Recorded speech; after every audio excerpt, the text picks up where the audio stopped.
Di awal film, ada seorang kapten kepolisian bernama Jackie. Jackie sedang dalam perjalanan, ia sedang menelpon seseorang dengan ponsel sekali pakai. Dan sepertinya yang ditelepon juga seorang polisi. Dan di sini Jackie bilang, untuk saat ini, mungkin satu-satunya polisi yang bisa dipercayai adalah dirinya seorang. Saat turun dari mobilnya, tiba-tiba saja Jackie diserang oleh dua orang tak dikenal. Dan sebelum Kapten Jackie meninggal dunia, ia sempat mengirim sebuah pesan entah kepada siapa.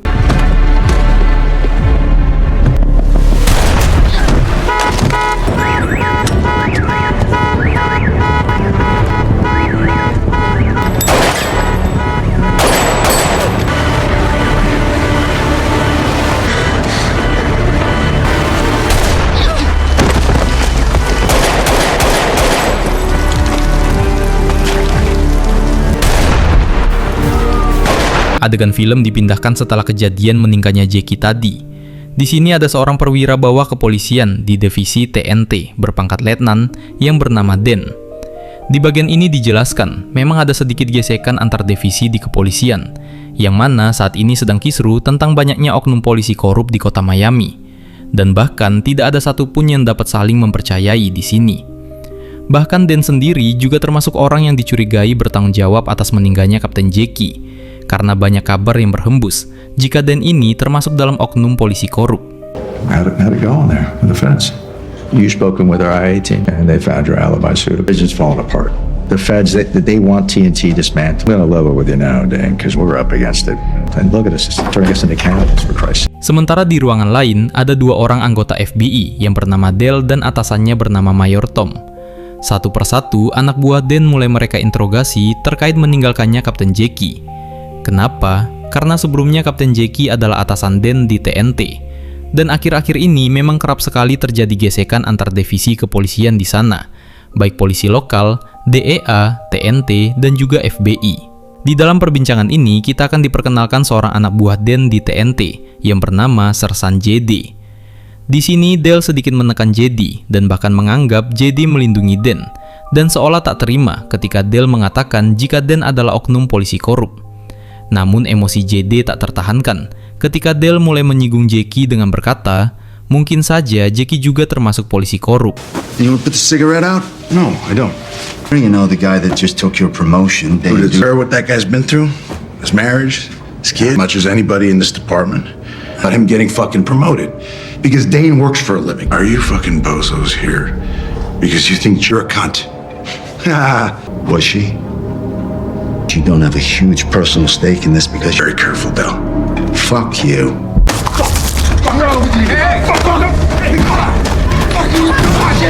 Ternyata JD memiliki hubungan asmara tersembunyi dengan Jackie. Dan setelah kekacauan tadi, JD ke kamar mandi dan bertemu dengan Dan. Di sini terungkap, ternyata Dale adalah adik kandung dari JD itu sendiri. Walaupun saudara kandung, namun sepertinya karena gesekan antar apartemen dan mungkin beberapa masalah keluarga, membuat hubungan mereka sedikit renggang. Well, he's still an asshole. The guy became a Fed so he could talk down to people, I'm convinced. It's bad, Dane. They're here after all this time looking at us.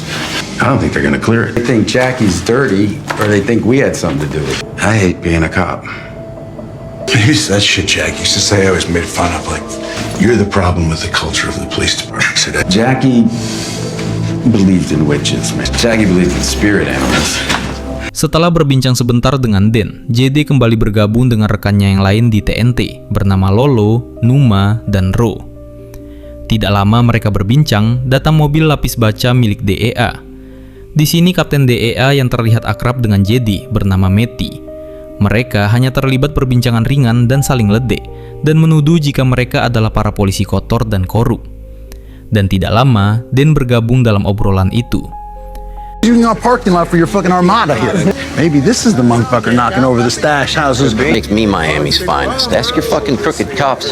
What's DEA doing for us? Just out of curiosity. Nada. Oh fuck, there he is. Look at that, the most corrupt cop in. Di sini Dan mengatakan mereka akan lembur hari ini walaupun sedang libur bertugas. Namun Dan mendapatkan sebuah informasi jika ada tempat yang dicurigai menyimpan uang hasil narkoboy. Walaupun mendapatkan beberapa protes dari anggotanya karena terkait anggaran lembur mereka yang sedang kacau, Dan tetap akan melakukan operasi itu. Di tengah akan melakukan operasi, Den dihampiri Numa untuk bertanya jumlah sitaannya. Dan Den menjawab, mungkin sekitar $250.000. Dan setelah itu, Den dihampiri oleh Ro.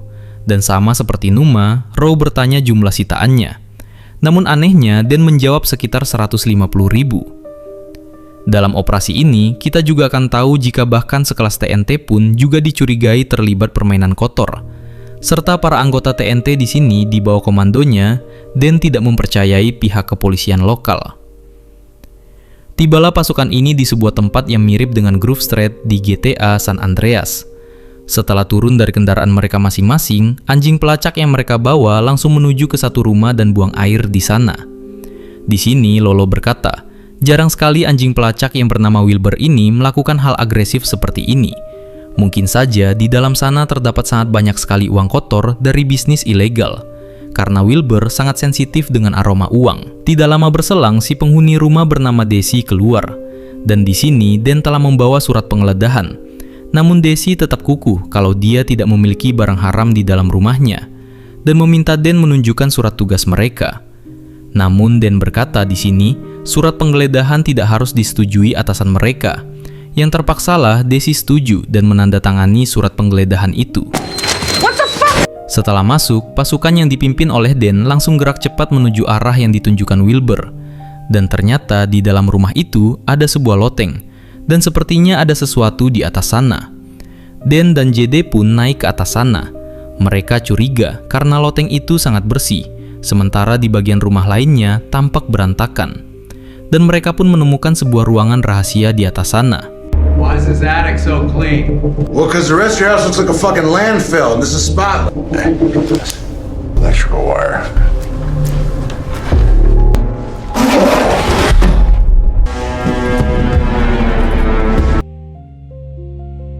Setelah menemukan ruangan rahasia itu, Den meminta Ro untuk membongkarnya. Sementara Den dan JD menginterogasi Desi. Desi beralibi dia tidak tahu apa-apa karena baru saja menempati rumah ini dalam waktu 2 bulan. Dan rumah yang ditempati ini merupakan rumah peninggalan sang nenek yang masih dalam sengketa hak waris. Namun tentu saja, Den dan JD tahu jika itu semua hanyalah sebuah alibi. Dan tidak lama kemudian, Ro memanggil Den untuk melihat apa yang dia temukan di dalam ruangan itu. Not exonerate you from its commission. Right, but it's not my home. Her estate is still in probate. Grandmother's house, remember? That's pretty slick, Desi. What do you got? I don't know, but it looks big. It's fucking crazy.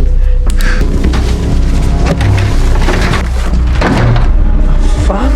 Mereka menemukan uang yang sangat banyak di sana, kata Den. Mungkin ada sekitar $20 juta. Dan saat itu, Den meminta Ro dan Numa untuk turun ke bawah, sementara ia dan JD tetap di area loteng tersebut. Selain itu, Den juga meminta seluruh anggotanya untuk menyerahkan semua ponsel dan jangan ada yang memberikan laporan melalui radio kepolisian. I bought 14 more of those things at least. You ever seen this before? What the fuck do we do? Hold on, just fucking hold on. That's a $20 million rip. All right, guys. You know, just step down there for a sec. Give us a second. What this means, right? I don't want anybody calling out. Give me your phone. Money like this does fucked up shit. Just turn your pockets in. Namun anehnya, hanya ponsel JD yang tidak disita oleh Den. Dan di sini, Den mengatakan tidak ada yang dapat dipercaya di dalam tim mereka saat ini. Di loteng itu, terjadilah perdebatan antara Den dan JD, yang mana JD bertanya berapa uang di dalam informasi yang Den dapati sebenarnya. Dan Den berkata, jika menurut informasinya, uang di dalam rumah ini hanyalah sekitar $300.000 saja. Den meminta Numa dan Lolo untuk membawa uang itu ke dalam garasi milik Desi untuk dihitung. Namun, kembali terjadi perdebatan sengit antara JD dan Den. Jika itu tidak sesuai prosedur yang harusnya, uang barang bukti harus dihitung di tempat uang itu ditemukan.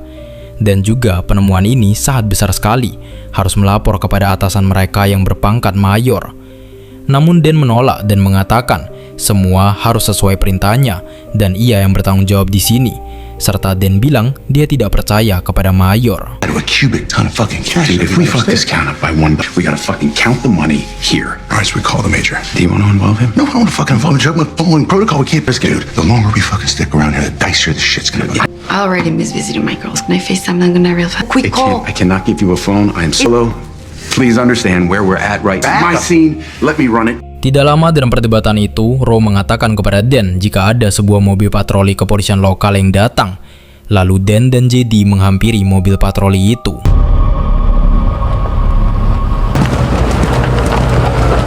What's going on, fellas?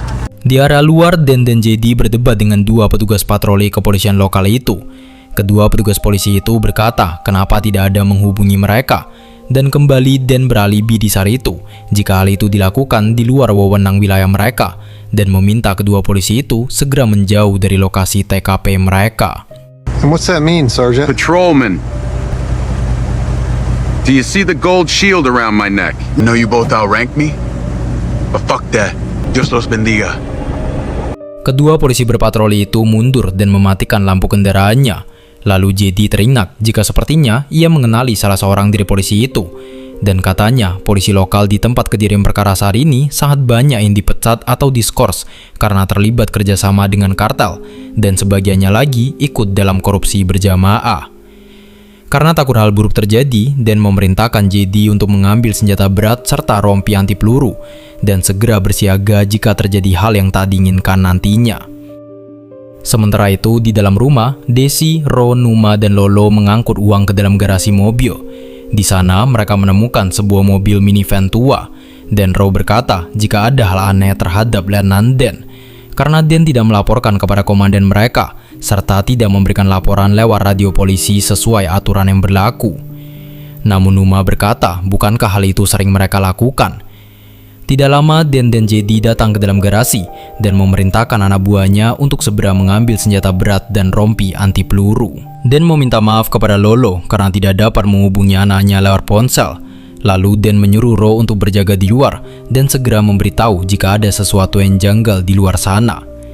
Seperginya Ro, Dan membuka ember yang berisikan uang itu. Ternyata di dalamnya terdapat uang yang lebih banyak serta sebuah senjata otomatis. Di luar, Ro menghubungi seseorang lewat telepon sekali pakai yang ia sembunyikan. Orang yang dihubungi Ro bertuliskan Chief atau dalam bahasa Indonesianya pimpinan, yang mengatakan jika Dan tidak melaporkan temuan sitaan dan mungkin saja Dan adalah polisi korup. Sementara di dalam rumah, tampak Dan sedang menginterogasi Desi yang sudah diborgol di kursi tempat ia duduk. Saat itu, Desi berkata jika sebaiknya mereka segera pergi jika tidak game over. Akan tetapi, Dan tetap tidak gentar, dan bahkan Dan sudah membuka data informasi tentang Desi, yang mana diketahui ternyata Desi ini adalah seorang informan kepolisian yang diketahui dari security database yang Dan punya. Serta Dan berkata, mungkin saja Desi tertarik dengan uang kompensasi sebesar 20% dari sitaan itu sebagai informan kepolisian. Untuk membantunya mengulik lebih banyak informasi, Dan meminta tolong JD. Namun tidak lama setelah itu, terdengar suara telepon berdering. Either you know how hot this fucking place was and you wanted help. Zed? A CI on a seizure in the state of Florida can claim up to... Telepon itu berasal dari seorang yang tidak dikenal, yang mengisyaratkan jika Dan dan anggotanya ingin selamat, segera tinggalkan uang itu segera dalam 30 menit. Setelah mendapatkan telepon misterius itu, Desi mengatakan jika mereka akan menghabisi kita semua. Dan JD tidak menggubris dan masuk ke sebuah ruangan. Di dalam ruangan itu, kembali JD dan Dan berdebat, namun lebih sengit. Perihal nominal yang Dan sebutkan sebelumnya kepada JD berjumlah 300.000, sementara si penelpon mengatakan 150.000. Di saat itu, JD sudah tidak mampu menahan emosinya dan langsung saja menuduh Dan ingin menggelapkan uang sitaan ini, karena Dan tidak mau memperlihatkan kertas atau pesan dari si informan. Dan JD pun mengancam Dan, jika Dan memang bukan polisi korup, segera lapor kepada mayor, atau dia sendiri yang akan melapor kepada mayor. And you were lying to me and you were holding shit. You have not been yourself since we've been here. Okay? And don't tell me I'm imagining shit because I've known you too long. I want to see the Crime Stopper tip. I want to see... Do you understand me? I don't trust you right now and that's a... Motherfucker, call the major. Or I will. Di luar ruangan, JD dan Dan, Desi mencoba menguping pembicaraan mereka yang memang terdengar sampai keluar ruangan karena tingginya intonasi JD dan Dan di dalam ruangan itu. Di garasi mobil, tampak Lolo dan Numa sedang menghitung uang, dan Lolo berkata jika kartel biasanya memberikan pinjaman uang kepada beberapa oknum korup.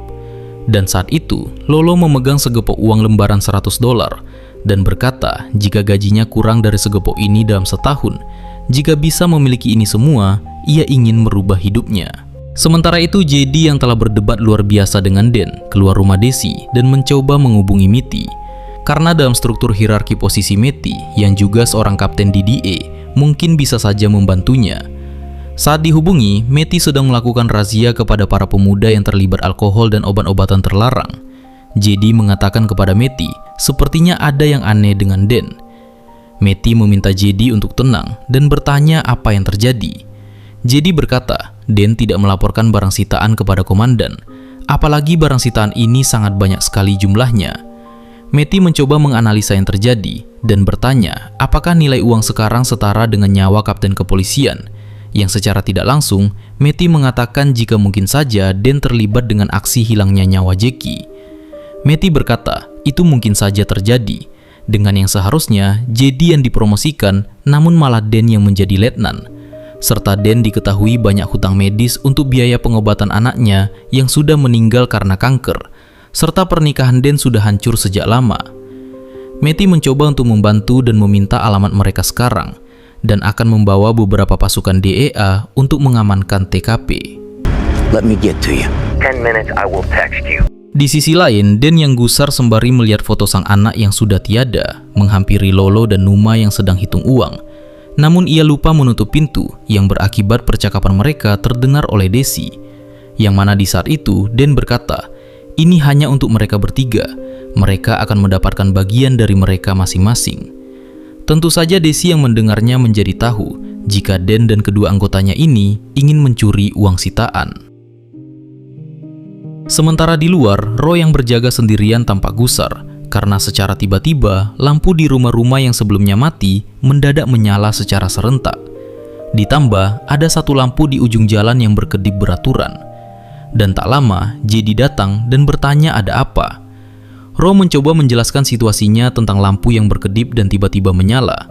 JD yang paham langsung sadar jika kedipan lampu di ujung jalan merupakan sandi Morse yang mengatakan babi. B-I-G. JD yang berpangkat lebih tinggi dari Ro memerintahkan Ro menyampaikan itu kepada Dan, sementara JD akan melihatnya sendiri. Saat itu, Ro mendapatkan balasan dari pemimpin yang dihubunginya tadi, jika mereka akan membawa tim untuk menuju ke lokasi. Di dalam rumah, Dan menghubungi komandannya atau si Mayor, dan mengatakan mereka melakukan penyergapan dan minta maaf telat mengabari. Dan berkata jika mereka memiliki sitaan sekitar $150.000 dan jangan membawa SWAT. Lalu Dan pun memasuki garasi dan menutup pintu. Tidak lama berselang, Ro masuk ke dalam rumah dan dipanggil oleh Desi. Desi kemudian yang mungkin sudah tidak tahu mana yang benar dan salah, memberitahukan kepada Ro jika Dan ingin mencuri uang sitaan yang berjumlah jutaan dolar itu dengan melapor kepada Mayor, hanya ada sekitar 150.000. Namun hal itu hampir saja diketahui oleh Dan, karena tiba-tiba Dan membuka pintu dan melihat Ro sedang berbincang dengan Desi.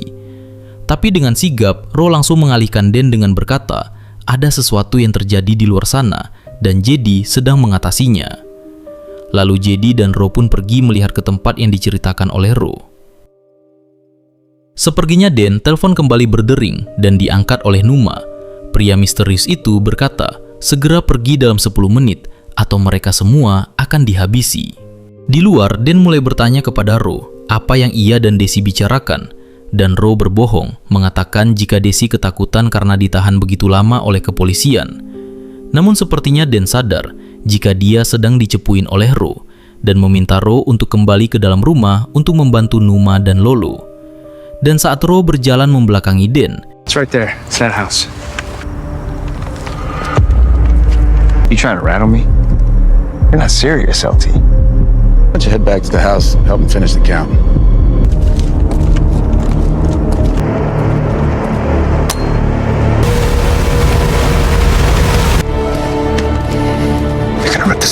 We need to move now. Dan menghampiri rumah yang dituju, JD. Sementara JD yang sudah di dalam ruangan itu mendapatkan pesan dari Matty tentang kejanggalan operasi hari ini dan berkata kepada JD untuk hati-hati. Tapi tiba-tiba saja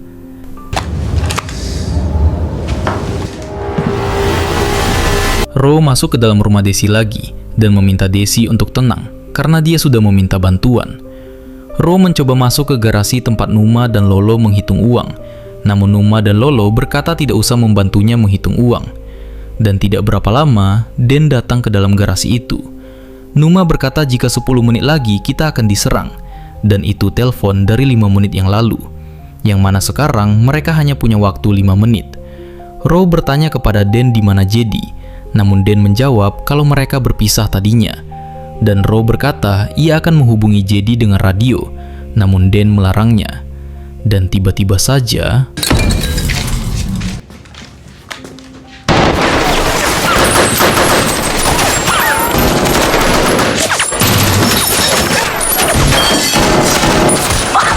di dalam serangan itu, Lolo mengalami luka di bagian kakinya dan Numa membantu merawatnya. Sementara Den dan Ro bergegas keluar mengejar pelaku penembakan. Namun di luar, semua kendaraan mereka telah dirusak oleh si penyerang.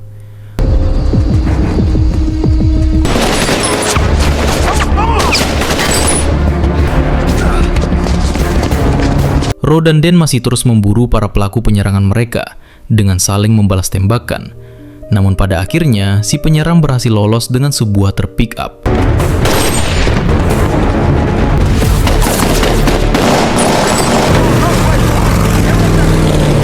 Tidak lama setelah itu, keluar seorang pria disusul sersan Jedi, yang mana Jedi berkata jika pria itu adalah kartel. Namun sang pria tidak terlibat dalam penembakan tadi, dibuktikan dengan si pria itu menghubungi bosnya. Dan bos kartel itu berkata kepada Den jika mereka tidak terlibat dengan hal itu. Bahkan si bos kartel juga sudah merelakan uang mereka yang tertinggal di rumah Desi itu. Den, Jedi, dan Ro kembali ke dalam garasi tempat Lolo dan Numa. Di sini dikatakan Den jika para kartel telah melepaskan uang ini dan tidak menginginkannya. Lalu Lolo berkata, berarti uang ini bisa untuk kita. Yang mana hal itu membuat Jedi kesal dan berkata, apakah Lolo mau jadi pencuri? Dan Lolo melawan argumen itu dengan menjawab, apakah kau mau membiayai putriku? Di sini kembali terjadi perdebatan sengit antara Jedi dan Den. Yang mana Jedi berkata jika bos kartel tadi memberikan informasi kalau Kapten Jackie dihabisi oleh anggotanya sendiri, serta juga beberapa benang merah yang membuat semuanya terhubung kepada Den. Dengan asumsi Jedi, pertama, tidak ada info resmi tentang penggerebekan ini, lalu Den tidak mau menghubungi komandannya, serta hitungan uang sitaan yang berbeda di laporan dan kenyataannya. Di sini Jedi menuduh Den sebagai pelaku yang bertanggung jawab atas meninggalnya Kapten Jackie, yang berujung kepada perkelahian antara Jedi dan juga Den. Why? That is the weakest shit I've ever heard. So let me put my fuck. Mr. Cartel say on the phone about Jackie. Our people think she was killed by a member. They killed Jackie, Dane. Oh, fuck you, man. Fuck off. I'm gonna steal this rip, Dane. Just say it out loud. I just figured it out why you don't like being a cop. Because you're not a fucking cop. You're a fucking piece of shit cop killer. Stop it, guys! What are you doing? What the fuck are you doing? Ro yang dari tadi hanya mengawasi, tidak tahu harus berbuat apa. Dan Desi juga berkata, satu-satunya yang bisa dipercayai hanyalah Ro saja saat itu. Lalu Ro pergi ke toilet untuk menghubungi si pimpinan. Namun ternyata handphone miliknya mungkin saja terjatuh saat melerai perkelahian antara Jedi dan Den tadi. Ro meminta bantuan Desi. Mungkin Desi memiliki handphone cadangan. Di lain sisi, Jedi kembali menghubungi Matty untuk segera ke TKP. Karena menurut Jedi, Den mulai bermain kotor untuk menggelapkan dana sitaan. Matty bilang bertahanlah, karena dia akan datang dengan mobil lapis baja. Setelah itu, entah dari mana datangnya api yang melahap rumah Desi seketika. Dan tidak lama, Matty pun datang dengan beberapa personel DEA dan kendaraan lapis baja. Tentu saja itu membuat Den kaget. Namun tidak ada pilihan. Den memutuskan untuk memasukkan semua tas berisikan uang ke dalam mobil lapis baja itu. Dengan Den, Ro, Jedi, dan Matty di dalam kendaraan itu. Sementara Lolo dan Numa ditinggalkan di lokasi untuk segera menghubungi pemadam kebakaran. This is the number? Don't say it out loud. We got it. How are you getting this money out of here, boss? See, Bessie has the keys. You think it runs?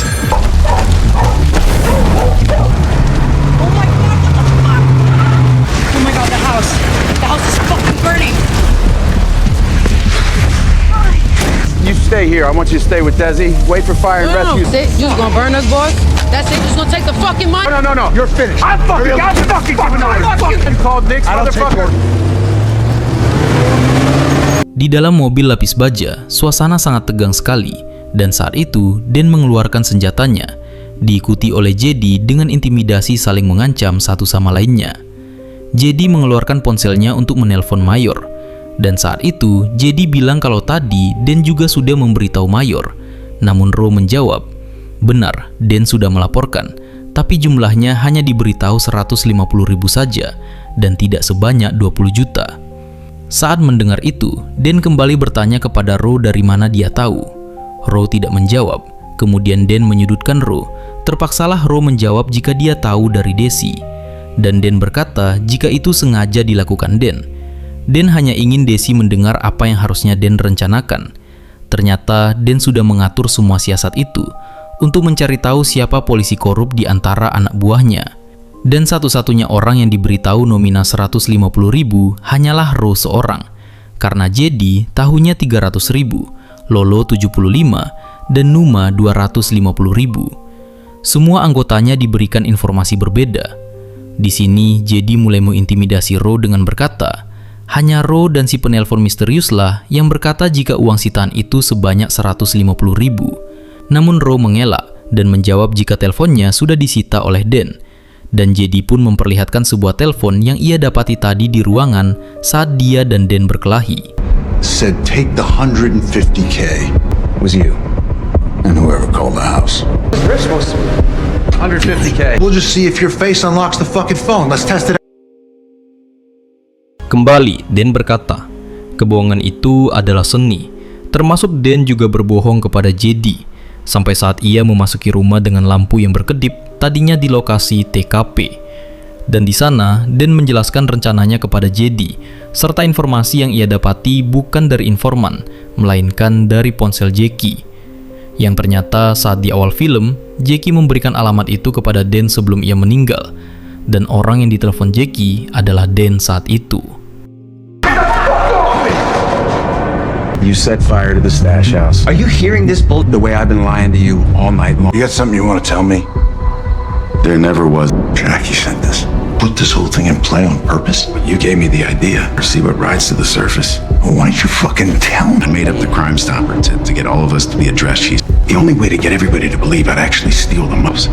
And maybe whoever killed her would make a Who? We're gonna find out tonight. Setelah mendapatkan semua fakta itu, bahwa Ro adalah salah satu polisi korup, JD kembali bertanya siapa timnya Ro, dan itu semua tertuju kepada Matty. Karena JD bertanya di mana radio kepada Matty, di mana operator darurat, karena ia di telepon sebelumnya sudah bilang kepada Matty jika membawa 20 juta. Namun kenapa tidak ada penjagaan? Dan Matty menjawab agar semua itu tidak mencolok. Dan bertanya di mana timnya yang biasa.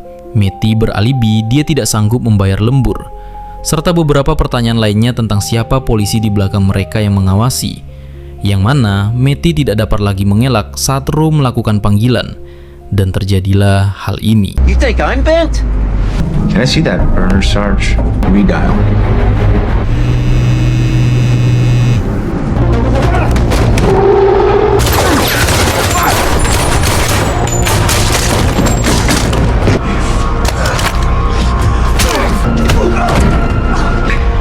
We're fucking made.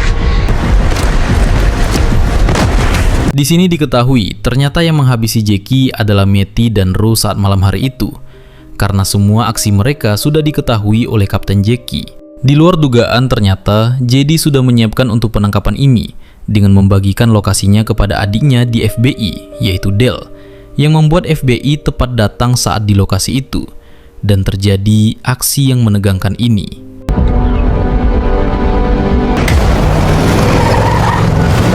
What the fuck are we doing now? It's over. Done.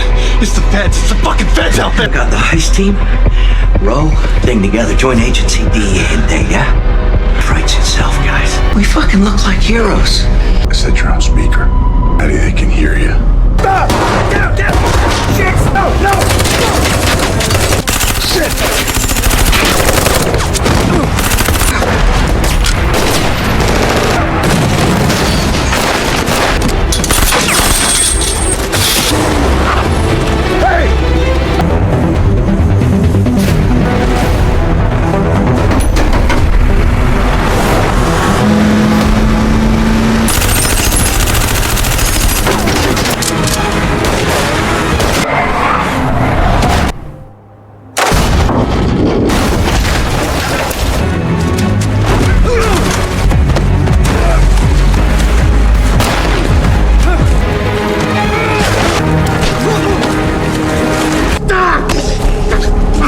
berhasil mengalahkan Matty. Namun Matty mencoba membujuk JD dengan membagi hasilnya ini.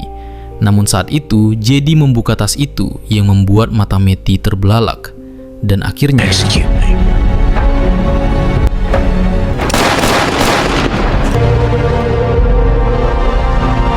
di sisi lain, Dan berhasil juga melumpuhkan Ru dan membuat Ru menyerah.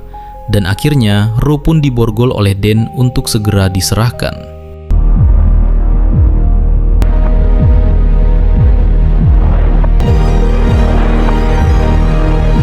Adegan berpindah setelah aksi kali itu, dan semua uang sekarang diambil alih oleh FBI, dan mereka melakukan penghitungan, dan mulai menanyakan kepada anggota TNT mulai dari Lolo Numa dan Den untuk jumlah uangnya.